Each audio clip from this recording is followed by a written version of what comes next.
सर्वांना जय जिनेंद्र। विषय श्री जैन धर्म बेसिक नॉलेज मंगलाचरण।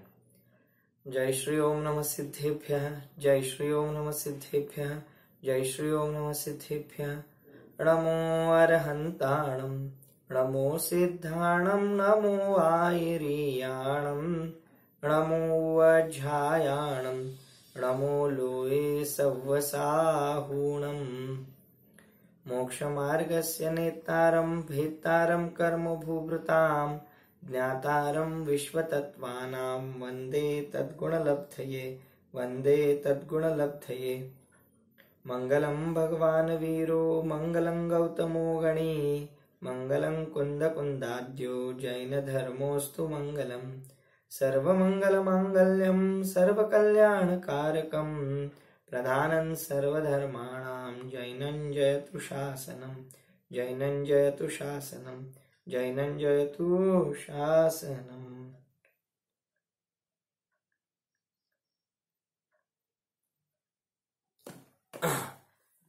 श्री जैन धर्म बेसिक नॉलेज अंतर्गत आपण विश्व व्यवस्थेचा विचार करीत आहोत।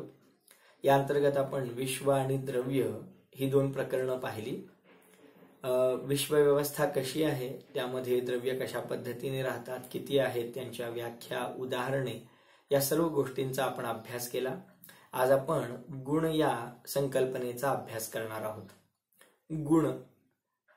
गुण कशाला म्हणतात असा प्रश्न पुढे येईलच। गुणांचा संदर्भ कुठे येतो तर द्रव्य कशाला म्हणतात या प्रश्नाच्या उत्तरामध्ये आपण पाहिलं होतं की अनंत गुणांच्या समूहाला द्रव्य म्हणतात। तेव्हा साहजिकच आपल्या अंतरंगात प्रश्न निर्माण होतो की गुण कशाला म्हणतात। जसं मुख्य प्रश्न घेतला होता विश्व कशाला म्हणतात, 6 द्रव्यांच्या समूहाला विश्व म्हणतात। त्यानंतर मग द्रव्य कशाला म्हणतात तर गुणांच्या समूहाला, अनंत गुणांच्या समूहाला द्रव्य म्हणतात। तर आता प्रश्न क्रमांक 34 आपण पाहूया। आज सुरुवात करतो आहोत गुण या प्रकरणाला। प्रश्न क्रमांक 34, गुण कशाला म्हणतात?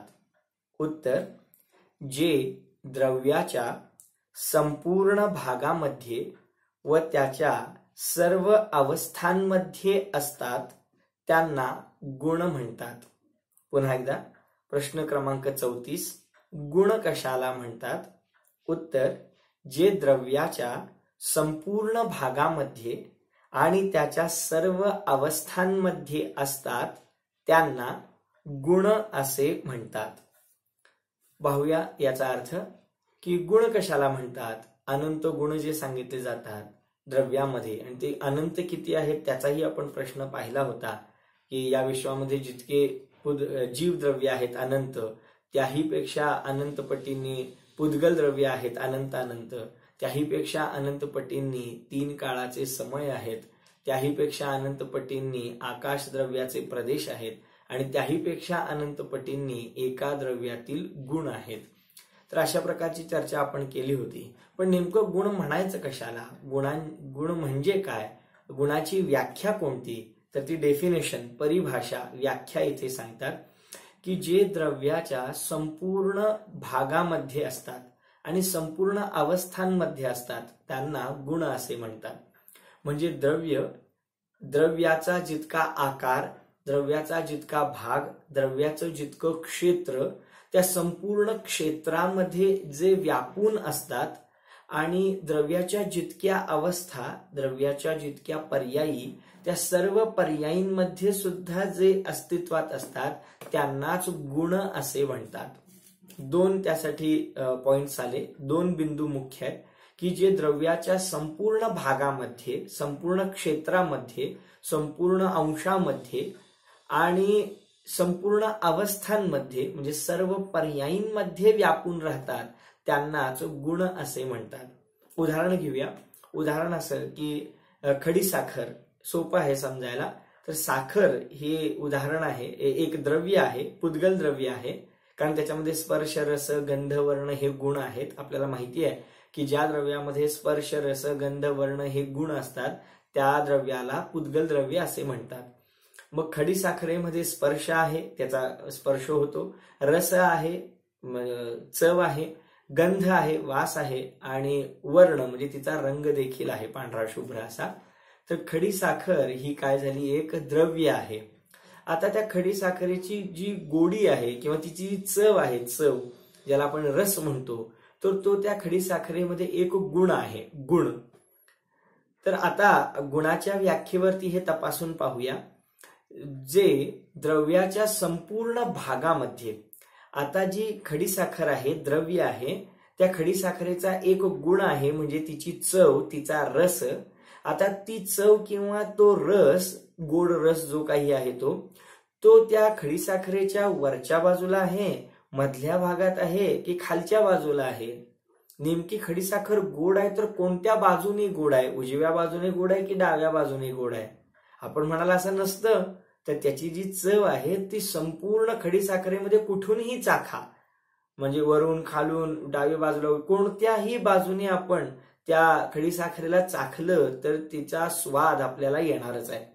थोडक्यात खडीसाखरेचा जो स्वाद रूपी गुण आहे, म्हणजेच चव आहे, चव हा जो गुण आहे तो खडीसाखरेच्या कुठल्या तरी कोपऱ्यात नाही आहे, खडीसाखरेच्या कोणत्या एका भागात दडलेला नाही आहे. तो संपूर्ण खडीसाखरेमध्ये तिची चव किंवा तिचा स्वाद हा सर्व रीतीने, सर्व पद्धतीने, समान रीतीने व्यापून राहिलेला आहे. हेच इथे सांगतात की जे द्रव्याच्या संपूर्ण भागामध्ये व्यापून राहतात. उदाहरणानिशी आपल्याला समजलं असेल की खडीसाखरेमध्ये जसा त्याचा स्वाद हा पूर्णांशाने, सर्व रीतीने, समान रीतीने व्यापून राहिलेला आहे, त्याचप्रमाणे सर्व द्रव्यांमध्ये त्यांचे सर्व गुण सुद्धा सर्व भागांमध्ये समान व्यापून राहतात. आणि दुसरी गोष्ट सांगितली की सर्व अवस्थांमध्ये व्यापून राहतात.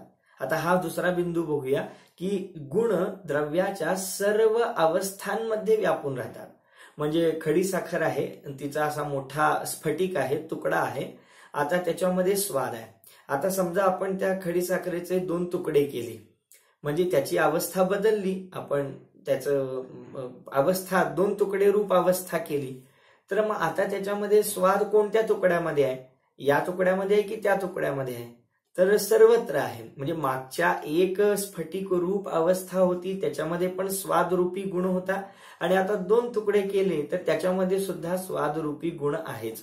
समजा आपण त्याचे आणखी तुकडे करत गेलो तरी सुद्धा त्या सर्व तुकड्यांमध्ये चव रूपी, स्वाद रूपी गुण असणारच असणार. इतकंच नव्हे तर आपण त्या साखरेला दळली ती साखर, अगदी बारीक पिठी साखर केली. आता त्या पिठी साखरेमध्ये तिचा गोड स्वाद रूप गुण आहे की नाही? तर निश्चितच आहे. याच्यावरून लक्षात येतं की साखरेमध्ये असणारा जो स्वाद रूपी गुण आहे, त्या साखरेच्या कितीही वेगवेगळ्या अवस्था करत जा तर त्या सर्व अवस्थांमध्ये तिचा तो चव रूपी गुण असणारच असणार आहे. यावरून लक्षात येतं की जे द्रव्याच्या संपूर्ण क्षेत्रामध्ये, म्हणजे संपूर्ण भागामध्ये आणि सर्व अवस्थांमध्ये, म्हणजे सर्व पर्यायींमध्ये विद्यमान असतात, त्यालाच त्या द्रव्याचा गुण असे म्हणतात. लक्षात आलं उदाहरणानिशी? पुन्हा एकदा म्हणूया आपण. तर जे द्रव्याच्या संपूर्ण भागामध्ये आणि सर्व अवस्थांमध्ये असतात त्यांनाच द्रव्याचे गुण असे म्हणतात. तर लक्षात आलं असेल की द्रव्याच्या संपूर्ण क्षेत्रामध्ये जे व्यापून राहतात आणि द्रव्याच्या कितीही अवस्था होत राहू देत, त्या सर्व अवस्थांमध्ये जे कंटिन्यू होतात त्यांनाच गुण असे म्हणतात. आणखी खुलासा पुढच्या प्रश्नानिशी होणारच आहे. आपण पुढच्या प्रश्नाकडे वळूया. प्रश्न क्रमांक 35. गुण द्रव्याच्या संपूर्ण भागामध्ये असतात याचा काय आशय आहे? आणखी स्पष्टता येईल यामुळे की गुण द्रव्याच्या संपूर्ण भागामध्ये असतात आणि सगळ्या अवस्थांमध्ये असतात. तर नेमकं सर्व भागामध्ये असतात याचा अर्थ काय होतो, असा प्रश्न क्रमांक 35 विचारलाय अधिक स्पष्टता येण्यासाठी. तर गुण द्रव्याच्या संपूर्ण भागामध्ये असतात याचा काय आशय आहे? उत्तर: गुण व द्रव्याचे क्षेत्र एकच आहे. गुण आणि द्रव्याचे क्षेत्र एकच आहे, लहान अथवा मोठे नाही. त्यांना एकमेकांपासून वेगळे करता येत नाही. याप्रमाणे गुण व द्रव्याच्या क्षेत्ररूपी अखंडतेचे ज्ञान होते. असं उत्तर इथे दिलेलं आहे. याचा अर्थ असा होतो की गुण आणि द्रव्य गुणद्रव्याच्या संपूर्ण भागांमध्ये व्यापून असतात. याचा नेमका अर्थ काय होतो तर त्याचा अर्थ हाच होतो की गुणांचे आणि द्रव्याचं जे क्षेत्र आहे ते एकच आहे. म्हणजे गुणांचा जितका आकार आहे, गुणांचं जितकं क्षेत्र आहे, गुणांची जितकी जागा आहे, गुणांची जितकी अवगाहना आहे, गुण जितक्या क्षेत्रामध्ये व्यापून राहिलेले आहेत, बस द्रव्य सुद्धा तितक्याच क्षेत्रामध्ये व्यापून आहे. म्हणजे जो द्रव्याचा आकार तोच गुणांचा आकार, जे क्षेत्र द्रव्याचं तितकंच क्षेत्र प्रत्येक गुणाचं. म्हणजे द्रव्य मोठं आहे आणि गुण एका अंशामध्ये आहेत असं नाही, किंवा गुण विशाल आहेत, गुण मोठे आहेत आणि द्रव्य त्या आकारात छोटं आहे असं नाही. गुण आणि द्रव्यांचं क्षेत्र एकच आहे. आणि त्याशिवाय की त्या गुणाला त्या द्रव्यापासून वेगळं करता येत नाही, म्हणून त्यांचं क्षेत्र अगदी एकमेक आहे असं इथं सांगतात. हे उदाहरणाद्वारे समजून घ्यायचं झालं तर आपण साखर बाजारातून आणतो. आता मगाशी आपण खडीसाखरेचं उदाहरण घेतलं. आपण साखर बाजारातून आणतो आपल्या स्वयंपाकात वापरण्यासाठी किंवा पदार्थ तयार करण्यासाठी. पण साखर का आणतो आपण? आपल्याला त्या साखरेचं काय हवं आहे तर त्या साखरेची गोडी हवी आहे. कदाचित साखरेचा स्पर्श आपल्याला नसला तरी चालेल किंवा साखरेची शुभ्रता जरी नसली तरी चालेल, परंतु आपल्याला साखर जी मुख्य अंशानं आपण वापरतो ती कशासाठी वापरतो तर तिची आपल्याला गोडी हवी आहे. तिचा जो रस आहे, तिचा जो स्वाद आहे तो आपल्याला हवा आहे, म्हणून आपण पूर्ण साखर खरेदी करतो. समजा अशी गंमत झाली तर आपण दुकानामध्ये गेलो आणि दुकानदाराला म्हणालो की बाबा रे साखर कशी आहे, तर त्यानं सांगितलं की अमुक रुपये किलो आहे. तर आपण म्हटलं की आम्हाला साखर नको आहे, साखर रूपी द्रव्य तुझ्याकडेच ठेव आणि त्याच्यातला जो स्वाद रूपी जो रस आहे किंवा स्वाद रूपी जो गुण आहे तो तेवढा आम्हाला दे आणि किती किंमत कमी करतो सांग. तर असं होईल का हो? म्हणजे साखर रूपी द्रव्य आम्हाला नको, परंतु त्याचा जो स्वाद आहे तो गुण तेवढा पाहिजे, कारण आपल्याला त्याच्याशीच काम पडतं, त्याच्याशीच प्रयोजन आहे. परंतु दुकानदार असं करू शकत नाही किंवा आपण सुद्धा त्याचा रस त्याचा स्वाद तेवढा विकत आणू शकत नाही. आपल्याला पूर्ण द्रव्यच घ्यावं लागतं जे की स्पर्श रस गंध वर्णाने सहित आहे. याच्यावरून काय लक्षात आलं? याच्यावरून हे लक्षात आलं की स्वाद रूपी चव रूपी गुणाला त्या खडीसाखर रूपी द्रव्यापासून वेगळं करता येत नाही. का वेगळं करता येत नाही? कारण जे क्षेत्र द्रव्याचं आहे तेच क्षेत्र गुणाचं आहे, जे क्षेत्र गुणाचं आहे तेच क्षेत्र द्रव्याचं आहे. म्हणजेच जे द्रव्याच्या सर्व क्षेत्रामध्ये व्यापून असतात, ज्यांचं क्षेत्र अखंड राहतं, जे एकमेकांपासून वेगवेगळे करता येत नाहीत, त्यांचं नाव गुण आणि द्रव्य आहे. हा आशय या पॉइंटमधून या बिंदूमधून स्पष्ट होतो. आता पुढचा जो बिंदू आहे की गुण द्रव्याच्या सर्व अवस्थांमध्ये व्यापून राहतात, तो प्रश्न पुढील प्रश्नामध्ये बघितलाय, तो बिंदू घेतलाय. बघूया आपण. प्रश्न क्रमांक 36. गुण द्रव्याच्या संपूर्ण अवस्थांमध्ये राहतात याचा काय आशय आहे? वरती आपण पाहिलं गुण द्रव्याच्या सर्व क्षेत्रामध्ये व्यापून आहेत याचा काय आशय आहे, आणि त्या प्रश्न क्रमांक 36 मध्ये म्हटलंय की गुण द्रव्याच्या सर्व अवस्थांमध्ये व्यापून राहतात याचा काय आशय आहे?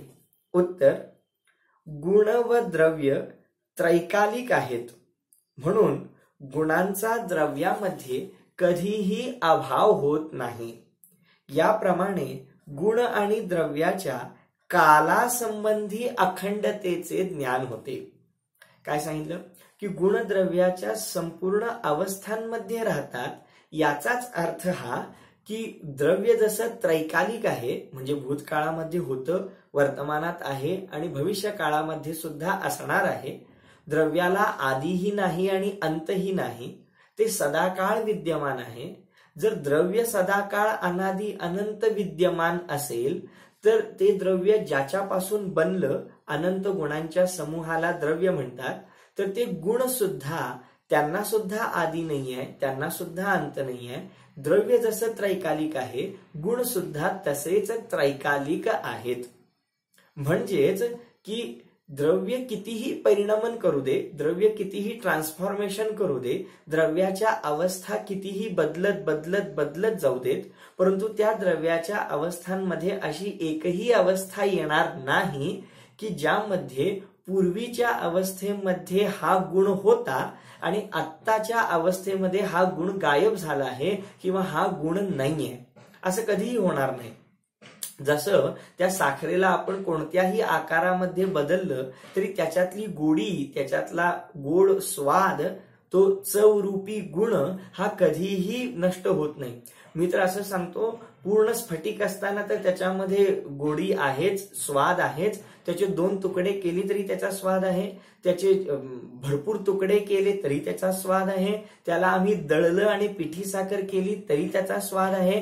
इतकंच काय, आम्ही त्याला भाजीमध्ये किंवा अन्य काही गोष्टींमध्ये, अन्य काही पदार्थांमध्ये मिक्स केलं त्या पिठी साखरेला, तरी सुद्धा त्या साखरेची गोडी किंवा त्या साखरेचा तो स्वादरूपी गुण गेलेला नाहीये. अजूनही जिथे जिथे साखरेचा अंश आहे, जिथे जिथे साखर रूपी द्रव्य आहे, तिथे तिथे अजून त्याचा स्वादरूपी गुण आहेच, भलेही तो अन्य गोष्टींसोबत मिक्स केला तरी सुद्धा. म्हणून तर ती चव लागते आपल्याला त्या पदार्थामध्ये, कारण त्याच्यामध्ये साखर रूपी द्रव्य आहे आणि त्या साखरे रूपी द्रव्यासोबत त्याचा स्वादरूपी गुण आहे. म्हणजे त्या स्वादरूपी गुणाने, त्या रसरूपी गुणाने त्या द्रव्याला कितीही पर्यायी बदलल्या तरी सोडलं नाही. हे जे काळाची अखंडता आहे, म्हणजे द्रव्य जिथपर्यंत आहे तिथपर्यंत त्याचा गुण असतो, हाच आशय या प्रश्नामधून आपल्याला सांगायचा आहे. थोडक्यात लक्षात आला असेल. तिन्ही प्रश्न मी जोडून घेतो की गुण कशाला म्हणतात, तर जे द्रव्याच्या संपूर्ण भागामध्ये आणि द्रव्याच्या सर्व अवस्थांमध्ये व्यापून राहतात त्यांना गुण असे म्हणतात. आता संपूर्ण भागांमध्ये राहतात याचा अर्थ काय, तर जितकं क्षेत्र द्रव्याचं आहे तितकंच क्षेत्र गुणांचं आहे. गुणाला द्रव्यापासून वेगळं करता येत नाही, ते अगदी एकमेक अखंड आहेत, त्यांची जागा एक आहे. हेच त्या द्रव्य आणि गुणांचं क्षेत्र एक आहे. गुण द्रव्याच्या सर्व क्षेत्रामध्ये व्यापून राहतात, हाच त्याचा आशय आहे. आणि गुण द्रव्याच्या सर्व अवस्थांमध्ये राहतात, याचाच अर्थ हा आहे की द्रव्याच्या कितीही पर्यायी बदलत गेल्या तरी ते द्रव्य त्या गुणांनी रहित होत नाही, ते गुण त्या द्रव्याला सोडून जात नाहीत. द्रव्य जसं अनादी अनंत आहे, गुण सुद्धा तसेच अनादी अनंत आहेत. आणि यावरून क्षेत्र अपेक्षेने आणि काल अपेक्षेने द्रव्य आणि गुण अगदी अखंड आहेत, हाच आशय या 3 प्रश्नोत्तरांच्या माध्यमातून येथे स्पष्ट होतो. सुंदर चर्चा आहे, खूप मार्मिक चर्चा आहे, अगदी पटण्यासारखी आहे. आपण खडी साखर आणि त्याच्यामध्ये असणारा जो चवरूपी गुण आहे याच्यावरती आपण क्षेत्रावरती पण घटित केलं, कालावरती पण घटित केलं. चर्चा सोपी आहे, आपण पहिल्यांदा ऐकतो आहोत, त्यामुळे थोडंसं लक्षात ठेवणं कदाचित कठीण होत असेल. अनेकांनी अशी प्रतिक्रिया दिली की समजतं आहे परंतु लक्षात त्या प्रमाणात राहत नाहीये. हरकत नाही, लक्षात राहण्याचा उपाय एकच आहे की आपण त्या व्याख्या वारंवार म्हणणं, आपण वारंवार त्या बोलणं, हा त्या पाठीमागे एकच उपाय आहे. मी सांगेन की आपल्याला बुद्धी चांगली आहे किंवा आपल्या लक्षात चांगलं राहतं म्हणून मग मी पुढचा भाग शिकत जाईन आणि मग मला पाठ नाही केलं तरी चालेल, तर असं करू नये आपण. कारण समजणं ही गोष्ट वेगळी आहे आणि ती गोष्ट लक्षात राहणं आणि पुढे त्याचं उपयोजन करता येणं ही गोष्ट वेगळी आहे. त्यामुळे थोडंसं जे समजलेलं आहे तेच 1-2-3 वेळा आपण रिपीट केलं, रिवाइज केलं तर निश्चितच ते ज्ञान अधिक पक्क होतं आणि पुढच्या प्रश्नोत्तरांना हे मागचं पायाभूत बेसिक नॉलेज हे अतिशय उपयोगी पडतं. त्यामुळे आपण आपल्या स्मरणशक्तीच्या भरोशावर न राहता किंवा थोडंसं समजून घेण्याच्या शक्तीवरती अवलंबून न राहता स्मरणामध्ये ठेवावं, त्यासाठी थोडंसं पाठांतर करावं असं निवेदन मी तुम्हाला या निमित्ताने करतो. पुढचा प्रश्न पाहूया, प्रश्न क्रमांक 37. गुण आणि द्रव्याचा परस्पर कोणता संबंध आहे? म्हणजे आता आपण पाहिलं की गुण द्रव्याच्या संपूर्ण भागांमध्ये पण राहतात आणि संपूर्ण अवस्थांमध्ये पण राहतात. तर मग गुण आणि द्रव्यांचा नेमका संबंध काय आहे? त्या दोघांमध्ये नेमकं रिलेशन काय आहे? तर ते इथे सांगतात, गुण आणि द्रव्यामध्ये परस्पर कोणता संबंध आहे. एकूण 4 संबंध इथे सांगितलेले आहेत, खूप सुंदर आहेत. पहिला संबंध आहे नित्य तादात्म्य संबंध. पहिला संबंध आहे नित्य तादात्म्य संबंध. वाचतो. गुण आणि द्रव्यामध्ये साखर आणि त्यातील गोडी याप्रमाणे नित्य तादात्म्य संबंध आहे. साखर व डब्याप्रमाणे संयोग संबंध नाही. खूप सुंदर चर्चा, खूप मार्मिक चर्चा आहे की साखर आणि त्याचा चवरूपी गुण, गोड रसरूपी गुण, तर यांच्यामध्ये नित्य तादात्म्य संबंध आहे. नित्य म्हणजे नेहमी, सदाकाळ, आणि तादात्म्य म्हणजे एकमेक असणं. नित्य म्हणजे सदा काळासाठी आणि तादात्म्य म्हणजे एकमेकांपासून वेगळं न करता येणं, एकमेक असणं. तर सदा काळ एकमेकांना धरून असणं, एकमेकांपासून अलग विलग न होणं, याचंच नाव आहे नित्य तादात्म्य संबंध. जसं साखर आणि त्याची गोडी, रूप, चव हे दोन्हीही कधीही एकमेकांना सोडून असू शकत नाहीत. झाले असते तर आपण बाजारातून केवळ गोडी आणली असती, साखर तिथेच ठेवली असती आणि त्या बदल्यात पैसे कमी करून घेतले असते. तर असं घडत नाही.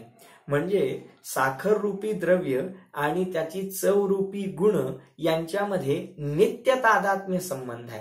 नित्य म्हणजे सदा काळासाठी. भूतकाळात कधीही साखर गोडीशिवाय नव्हती, सध्या नाहीये आणि पुढे देखील असणार नाही. अशा प्रकारे नित्य तादात्म्य, तादात्म्य म्हणजे त्यापासून गोडी वेगळी करता येत नाही आणि तिन्ही काळांमध्ये करता येत नाही. अशा प्रकारचा जो संबंध, त्याचं नाव नित्य तादात्म्य संबंध आहे. याच्या उलट आणखी एक संबंध आहे ज्याचा उल्लेख इथे आला की तीच साखर आपण डब्यामध्ये ठेवली तर तो डबा आणि ती साखर यांच्यामध्ये संयोग संबंध आहे. संयोग म्हणजे तात्पुरता संयोग केलाय आम्ही, तात्पुरती ठेवलेली आहे. साखर ठेवण्यापूर्वी तो डबा वेगळा आहे आणि साखर वेगळी आहे आणि आता आपण ती साखर डब्यात भरली तर त्यांचा तात्पुरता संयोग संबंध झाला आणि पुन्हा आपण ती साखर बाजूला केली तर डबा वेगळा, साखर वेगळी, असं घडू शकतं. तर जसं डबा आणि साखर यांच्यामध्ये तात्पुरता संयोग संबंध आहे, तात्पुरते एकत्रितपणा आहे, तसाच साखर द्रव्य आणि त्याची गोडी, रूप, चव किंवा गुण हे त्या डबा आणि साखरेप्रमाणे संयोग संबंध नाहीये. त्यांना वेगवेगळे, डबा आणि साखरेला वेगवेगळं करता येतं, तसं चव रूपी गुण आणि साखर रूपी द्रव्य यांना वेगवेगळं करता येत नाही.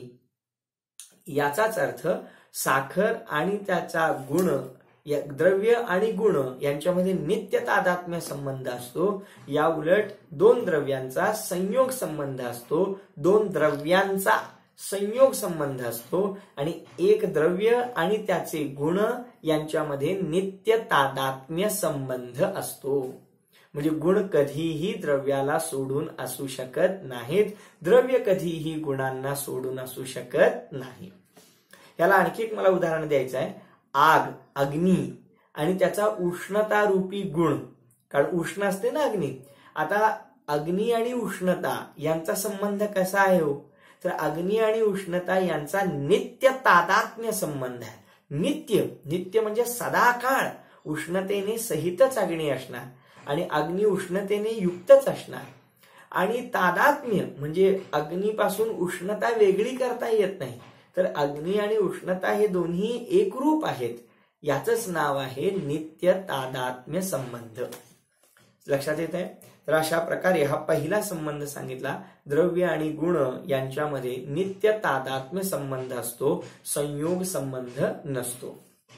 दुसरा संबंध आहे अंश अंशी संबंध. काय सुंदर सांगितलंय, अंश अंशी संबंध. ज्ञान आणि आत्म्या समान अंश अंशी संबंध आहे. आता अंश अंशी संबंध म्हणजे काय? तर द्रव्य कशाला म्हणतात?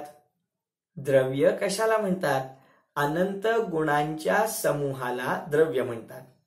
मग अनंत गुणांचा पिंड म्हणजे द्रव्य, आणि त्या द्रव्यामधील एक गुण, अनंत गुणांपैकी एक गुण म्हणजे त्या द्रव्याचा काय आहे, अंश आहे, अंश. आणि असा, कारण तो एक भाग झाला ना, एक अंश आहे, आणि असे अनंत गुण एकत्रितरित्या काय म्हटले जातात, समूहामध्ये काय म्हटले जातात, द्रव्य. म्हणजे एक गुण, दुसरा गुण, तिसरा गुण, चौथा गुण, पाचवा गुण, असे अनंत गुण एकत्रित असले तर त्याचं नाव काय आहे, द्रव्य. म्हणजे ते अनंत अंश, अनंत एक गुण म्हणजे एक अंश झाला, आणि त्या अनंत अंशांनी मिळून एक अंशी तयार झाला, अंशी म्हणजेच द्रव्य तयार झालं. म्हणून द्रव्य अंशी आहे आणि अनंत गुण त्याचे अंश आहेत, भाग आहेत, आणि अशा अनंत गुणांनी मिळून एक द्रव्य बनलं आहे. म्हणून द्रव्य आणि गुण यांच्यामध्ये अंश अंशी संबंध आहे, अंश अंशी संबंध आहे. दुसरा संबंध कोणता, अंश अंशी. पहिला होता नित्य तादात्म्य संबंध, नित्य सदाकाळ एकरूप असतात म्हणून नित्य तादात्म्य. दुसरा आहे अंश अंशी संबंध, कारण गुण हा अंश आहे आणि द्रव्य हा अंशी आहे. उदाहरणार्थ कोणतेही घेऊ शकतो, मुंबई हा अंश आहे आणि महाराष्ट्र हा अंशी आहे, कारण मुंबई सारखी अनेक शहरं, अनेक गावं महाराष्ट्राचा हिस्सा आहेत. मग महाराष्ट्र होणार अंशी आणि मुंबई होणार अंश. मग मुंबई आणि महाराष्ट्रामध्ये कोणता संबंध आहे, तर अंश अंशी संबंध आहे. अगदी त्याप्रमाणे एक गुण आणि अनंत गुणात्मक द्रव्य यांच्यामध्ये नेमका कोणता संबंध आहे, तर त्यांच्यामध्ये अंश अंशी संबंध आहे. सोपा आहे समजायला म्हणून मी इथे फार वेळ देत नाही, पुढे बघूया. तिसरा संबंध आहे विशेषण विशेष्य संबंध, विशेषण विशेष्य संबंध. उदाहरण दिलेलं आहे, शुभ्र रंग आणि साखर यांच्याप्रमाणे विशेषण विशेष्य संबंध आहे. विशेषण विशेष्य आपल्याला माहिती आहे, जे नामाबद्दल अधिक माहिती सांगतं त्याला विशेषण म्हणतात, आणि विशेषण ज्याच्याबद्दल माहिती सांगतं त्याला विशेष्य म्हणतात. उदाहरणार्थ शूर राजा, काळा कोळसा, ह्यांच्यामध्ये विशेषण विशेष संबंध आहे. कारण कोळसा कसा, काळा, काळा कोण, कोळसा, किंवा राजा कसा, शूर, शूर कोण, राजा. तर ह्यांच्यामध्ये विशेषण विशेष संबंध आहे. त्याचप्रमाणे इथे आपण उदाहरण घेतलं होतं की गोड साखर किंवा शुभ्र साखर. आता गोड साखर म्हणतो तर गोड हा काय झाला, गुण, आणि साखर काय झालं, द्रव्य. आणि समजा आपण बदललं आणि शुभ्र, पांढरी शुभ्र साखर, तर पांढरी शुभ्र हा काय झाला, रंग म्हणजे वर्ण, वर्ण हा देखील काय झाला, गुण, आणि साखर हे काय झालं, द्रव्य. म्हणजे पांढरी शुभ्र साखर असं आपण जेव्हा म्हणतो तेव्हा शुभ्रता म्हणजे वर्ण हा आपण गुण घेतो आणि पुढे साखर हे द्रव्य घेतो. त्याचप्रमाणे जेव्हा आपण म्हणतो गोड साखर तेव्हा गोड हा ही जी चव घेतली ती आपण गुण म्हटलं आणि साखर हे द्रव्य घेतलं. म्हणजे आपण गुण हे विशेषण करतो आणि द्रव्य याला विशेष्य करतो. थोडक्यात गुण आणि द्रव्य यांच्यामध्ये विशेषण विशेष्य संबंध स्थापित होतो. कोणता आहे तिसऱ्या प्रकारचा संबंध, विशेषण विशेष्य संबंध. साखर कशी आहे, गोड, गोड कोण आहे, साखर, साखर कशी आहे, पांढरी शुभ्र, पांढरी शुभ्र काय आहे, साखर. तर अशा प्रकारे यांच्यामध्ये विशेषण विशेष्य संबंध तयार होतो. त्यापैकी जे विशेषण आहे तो आहे गुण आणि विशेष्य जो आहे तो आहे द्रव्य. अगदी बरोबर. त्यानंतर चौथा संबंध आहे आधार आधेय संबंध. आधार आधेय संबंध. आधार, आधार म्हणजे आधार, अधिकरण, आणि आधेय म्हणजे त्याच्या आधाराने राहणारे. उदाहरणार्थ मी आता जमिनीवर बसलो आहे, खुर्चीवर बसलो आहे, तर मी ज्याच्यावरती बसलो आहे तो आहे आधार आणि मी बसलेलो आहे, मी झालो आधेय. मग असा जर संबंध लावायचा असेल, जसं टेबलवर पुस्तक आहे तर आधार कोण आहे, टेबल, आणि त्या आधाराच्या आधारे राहिलेलं आधेय ते कोण आहे, पुस्तक.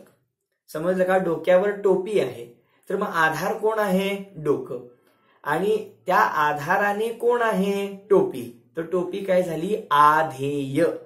आधार आधेय संबंध. मग आधार आणि त्याच्यावरती असलेलं आधेय असं जर असेल तर द्रव्य आणि गुण यांच्यामध्ये आधार आधेय संबंध सांगतात. मग याचा अर्थ कोण कोणाचा आधार असेल तर निश्चितच आपण थोडा विचार केला तर आपल्या लक्षात येईल की द्रव्य आधार आहे आणि त्या द्रव्याच्या आधाराने त्याच्यामध्ये राहणारे अनंत गुण हे आधेय आहेत.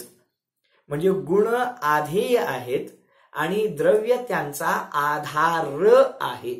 अशा प्रकारे गुण आणि द्रव्य यांच्यामध्ये चौथा आधार आधेय संबंध आहे. एकूण 4 संबंध पाहिले आपण. नित्य तादात्म्य संबंध, दुसरा पाहिला अंश अंशी संबंध, तिसरा विशेषण विशेष्य संबंध आणि चौथा आधार आधेय संबंध. तर अशा प्रकारे द्रव्य आणि गुण यांच्यामध्ये हे 4 प्रकारचे संबंध शक्य आहेत किंवा संभवतात. लक्षात आले असेल अर्थ की द्रव्य आणि गुण यांच्यामध्ये कोणता संबंध आहे तर त्यांच्या जे वेगवेगळ्या प्रकारच्या विशेषता आहेत, कॅरेक्टरिस्टिक्स आहेत, तर त्यांच्या आधारे गुण आणि द्रव्यामध्ये 4 प्रकारचे संबंध संभवतात. एक तर गुण आणि द्रव्य सदा काळासाठी एकमेक झालेले आहेत, वेगळे करता येत नाहीत. या अपेक्षेने त्यांच्यामध्ये नित्य तादात्म्य संबंध आहे अग्नी आणि उष्णतेप्रमाणे. त्यानंतर त्यांच्यामध्ये अंश अंशी संबंध आहे मुंबई आणि महाराष्ट्र प्रमाणे. त्यानंतर आधार आधी विशेषण विशेष्य संबंध आहे, विशेषण विशेष्य संबंध गोड साखर याप्रमाणे, ज्ञानी जीव याप्रमाणे. आणि चौथा आधार आधेय संबंध आहे, द्रव्य आधार असतो आणि त्याच्या आधारे अनंत गुण राहतात. या अपेक्षेने त्यांच्यामध्ये आधार आधेय संबंध सुद्धा आहे. पुढचा प्रश्न बघूया. प्रश्न क्रमांक 38. गुण आणि द्रव्यामध्ये कोणत्या अपेक्षेने अंतर आहे? वाह, काय सुंदर प्रश्न विचारलाय. म्हणजे आता आपण बघितलं द्रव्य आणि गुण यांच्यामध्ये काय संबंध आहे, काय रिलेशन आहे. आता म्हणतात द्रव्य आणि गुण यांच्यामध्ये फरक काय आहे, द्रव्य आणि गुण याच्यामध्ये अंतर काय आहे. एकीकडे संबंध पण सांगतात आणि एकीकडे अंतर पण सांगतात. बघा, द्रव्य आणि गुणामध्ये फक्त संबंधच आहे असं नाही, समानता आहे असं नाही, असमानता देखील आहे. काय असमानता आहे बघूया, काय अंतर आहे. उत्तर, गुण व द्रव्यामध्ये संज्ञा, संख्या, लक्षण आणि प्रयोजन यांच्या अपेक्षेने अंतर आहे. म्हणजे 4 अपेक्षेने त्यांच्यामध्ये फरक पण आहे. 4 प्रकारचे संबंध सांगितले, आता 4 प्रकारे त्यांच्यामध्ये फरक आहे, अंतर आहे असं सांगतात. पहिला फरक कोणता तर संज्ञा. खूप सुंदर आहे, खूप समजावून घेण्यासारखा आहे, खूप सूक्ष्म असा विषय आपल्याला सहजरित्या समजतो आहे. याबद्दल मी आपलं अभिनंदन करतो, कारण ह्या प्रकारचे विषय न्यायशास्त्रामध्ये खूप गहनरित्या सांगितलेले आहेत आणि हे आपण आता खूप सोप्या सोप्या उदाहरणांनी समजून घेणार आहोत. म्हणून मला सहजरित्या महिमा भाव येतो की आपल्याला खूप सूक्ष्म विषय सुद्धा सहजरित्या समजतो आहे. तर द्रव्य आणि गुण यांच्यामध्ये 4 प्रकारे अंतर सुद्धा आहे. पहिलं अंतर आहे, पहिला फरक आहे संज्ञा. संज्ञा म्हणजे नाव. म्हणजे द्रव्य आणि गुण यांच्यामध्ये फरक आहे. म्हणजे कोणता फरक आहे तर संज्ञा फरक आहे, म्हणजे नावामध्येच फरक आहे. नावामध्ये फरक आहे म्हणजे एका गोष्टीचं नाव द्रव्य आहे आणि दुसऱ्या गोष्टीचं नाव गुण आहे. मग दोन्ही नावं एकच आहेत की वेगवेगळी आहेत, दोन्ही संज्ञा एकच आहेत की वेगवेगळ्या आहेत. याचा अर्थ 2 नावं वेगवेगळी आहेत, 2 संज्ञा वेगवेगळ्या आहेत. याचा अर्थ त्यांच्यामध्ये भेद असला पाहिजे, थोडा ना थोडा त्याच्यामध्ये भेद असला पाहिजे. जर भेद नसता तर दोघांचंही नाव एकच झालं असतं. पण या अपेक्षेने सांगतात की द्रव्याचं नाव द्रव्य आहे, गुणाचं नाव गुण आहे. हाच त्या दोघांच्या मध्ये नावाच्या अपेक्षेने भेद आहे, अंतर आहे, फरक आहे. समज. दुसरा फरक कोणता आहे तर संख्या. संख्या बघा, संख्येनुसार फरक आहे की नाही पहा. द्रव्य किती आहे 1, म्हणजे एका द्रव्याच्या अपेक्षेने विचार करतो आहे. 1 द्रव्य, तर द्रव्य किती आहे 1 आणि त्याच्यामध्ये राहणारे गुण किती आहेत, संख्या, गुणांची संख्या किती आहे अनंत. कारण अनंत गुणांच्या समूहाला द्रव्य म्हणतात. लक्षात आलं का. द्रव्यांची संख्या किती आहे 1, म्हणजे एका द्रव्याच्या अपेक्षेने आपण विचार करतो आहोत. मग द्रव्य आहे 1 आणि त्याच्या आधाराने राहणारे गुण किती आहेत अनंत. म्हणजे संख्या अपेक्षेने सुद्धा द्रव्य आणि गुण यांच्यामध्ये फरक आहे. एक तर नाव वेगवेगळं आहे, तो देखील फरक आहे, आणि त्यांची संख्या देखील वेगवेगळी आहे. म्हणजे द्रव्य एक असलं तर त्याच्यामध्ये अनंत गुण असतात, असा त्यांच्यामध्ये संख्या रूपाने सुद्धा काय आहे, फरक आहे. तिसरं आहे लक्षण. लक्षण म्हणजे स्वरूप, तर त्यांच्यामध्ये लक्षणाने सुद्धा फरक आहे. लक्षणाने फरक कसा आहे, कारण त्यांच्या व्याख्या वेगवेगळ्या आहेत की नाही. बघा, द्रव्य कशाला म्हणतात, अनंत गुणांच्या समूहाला द्रव्य म्हणतात, म्हणजे द्रव्याचं स्वरूप वेगळं झालं. आणि गुण कशाला म्हणतात, जे द्रव्याच्या संपूर्ण भागांमध्ये आणि संपूर्ण अवस्थांमध्ये राहतात त्यांना गुण म्हणतात. मग इकडे गुणाची व्याख्या वेगळी झाली, तिकडे द्रव्याची व्याख्या वेगळी झाली. याचा अर्थ दोघांचंही स्वरूप, दोघांची डेफिनेशन, दोघांची व्याख्या ही वेगवेगळी आहे. म्हणजे दोघांचंही लक्षण वेगवेगळं आहे. समजलं का? पहा, खूप सुंदर आहे. द्रव्य आणि गुण या दोघांचं नाव वेगवेगळं आहे, म्हणून नावामध्ये फरक आहे. द्रव्य एक असतं तर गुण अनंत असतात एका द्रव्यामध्ये, या अपेक्षेने त्यांच्यामध्ये संख्येने फरक आहे. द्रव्याची व्याख्या वेगळी आहे, गुणांची व्याख्या वेगळी आहे. द्रव्याचं स्वरूप वेगळं आहे, गुणांचं स्वरूप वेगळं आहे. यावरून त्यांच्यामध्ये लक्षणामध्ये सुद्धा फरक आहे, दोघांच्या स्वरूपामध्ये देखील फरक आहे. आणि चौथं शेवटचं की प्रयोजन सुद्धा फरक आहे. म्हणजे द्रव्याचं प्रयोजन आणि गुणांचं प्रयोजन. पहा, द्रव्याचं प्रयोजन आहे आश्रय करणं, म्हणजे आपल्याला आपल्या द्रव्याचा आश्रय करायचा आहे. आणि गुणांचं प्रयोजन आहे त्या गुणांना जाणून आपल्या द्रव्याचं स्वरूप समजावून घेणं. हा थोडासा भाग आपल्याला आता पूर्ण स्पष्ट नाही झाला तरी चालेल. प्रयोजन म्हणजे आपल्याला हे सगळं शिकून काय करायचं आहे, आपल्याला हे सगळं शिकून कुठपर्यंत पोहोचायचं आहे, तर आपल्याला सुखी व्हायचं आहे, आपल्याला आनंदी व्हायचं आहे, आणि आपल्याला आपल्या आत्मकल्याण करून घ्यायचं आहे. मग आपल्या आत्म्याचं कल्याण आपल्याला ध्यान करून होणार आहे, ध्यान. मग ध्यानाच्या प्रक्रियेच्या वेळेला आपण आपल्या आत्म्याचं ध्यान केलं पाहिजे. तीर्थंकर सुद्धा आपलं आत्मध्यान करतात, म्हणजे ते आपल्या द्रव्याचा आश्रय घेतात. कारण द्रव्य आहे ना, आत्मा हे द्रव्य आहे, म्हणजे आपल्या द्रव्याचा आश्रय घेणं हे द्रव्याचं प्रयोजन आहे. आणि गुण कशासाठी प्रयोजनवान आहेत, तर अनंत गुणांना जाणून आपण किती महिमावंत पदार्थ आहोत, ते द्रव्य कशापासून बनलं आहे हे जाणून घेणं हे गुणांचं प्रयोजन आहे. लक्षात आलं का? पहा, पुन्हा एकदा सांगतो. द्रव्य हे आश्रय करण्याच्या दृष्टीने प्रयोजनवान आहे. द्रव्य आपल्याला कशासाठी हवंय, कारण आपल्याला त्याचा आश्रय घ्यायचा आहे, आपल्याला त्याचं ध्यान करायचं आहे. आणि गुणांना का जाणून घ्यायचं आहे, कारण गुणांना जाणून घेतल्याने आपण किती अनंत महिमेला प्राप्त होणारे पदार्थ आहोत, आपल्यामध्ये काय काय भरलेलं आहे, ते द्रव्याचं स्वरूप कसं आहे हे जाणून घेण्यासाठी आपल्याला गुण उपयोगी आहेत. म्हणजे गुणांचं प्रयोजन त्यांना जाणून घेणं, त्याद्वारे द्रव्याची कल्पना येणं हे गुणांना जाणण्याचं प्रयोजन आहे. आणि द्रव्याला जाणण्याचं प्रयोजन त्याचा आश्रय घेणं, त्याचं ध्यान करणं हे त्याचं पाठीमागचं प्रयोजन आहे. म्हणजे गुणांचं ध्यान करायचं नसतं, माझ्यामध्ये ज्ञान आहे, दर्शन आहे, चारित्र्य आहे, असं एक एक गुणाचं ध्यान करायचं नसतं. अनंत गुणांनी युक्त जो द्रव्यरूप आत्मा, त्याचं ध्यान करायचं आहे. थोडक्यात या दोघांचंही प्रयोजन भिन्न भिन्न आहे. द्रव्याचं प्रयोजन आश्रय करणं आहे, आणि गुणांचं प्रयोजन म्हणजे गुणांना जाणण्याचा उद्देश हा स्वद्रव्याची ओळख करून घेणं आहे.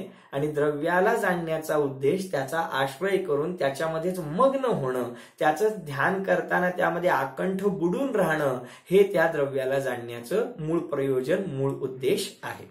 तर अशा प्रकारे गुण आणि द्रव्यांमध्ये त्यांच्या नावांमध्ये फरक आहे, द्रव्य आणि गुण. त्यांच्या संख्येमध्ये फरक आहे, द्रव्य एक आहे, गुण अनंत आहेत. त्यांच्या स्वरूपामध्ये, व्याख्येमध्ये, स्वरूपामध्ये फरक आहे. आणि त्यांच्या प्रयोजनामध्ये, त्यांच्या उद्देशामध्ये देखील फरक आहे. तर अशा प्रकारे द्रव्य आणि गुण यांच्यामध्ये 4 अपेक्षांनी फरक सुद्धा आहे. तर अशा प्रकारे आज आपण 38 प्रश्न पाहिलेले आहेत. 38व्या प्रश्नापर्यंत आपण आलेलो आहोत. पुढची चर्चा आपण यथासमय करूया. आजचा वेळ पूर्ण झाला. सर्वांना जय जिनेंद्र. जावाणी के ज्ञान से सूझे लोकालोक, सो वाणी मस्तक नमो सदा देत हूँ ढोक. जब द्वादशांमयी जिनवाणी माता की जय हो, जिन धर्म की जय.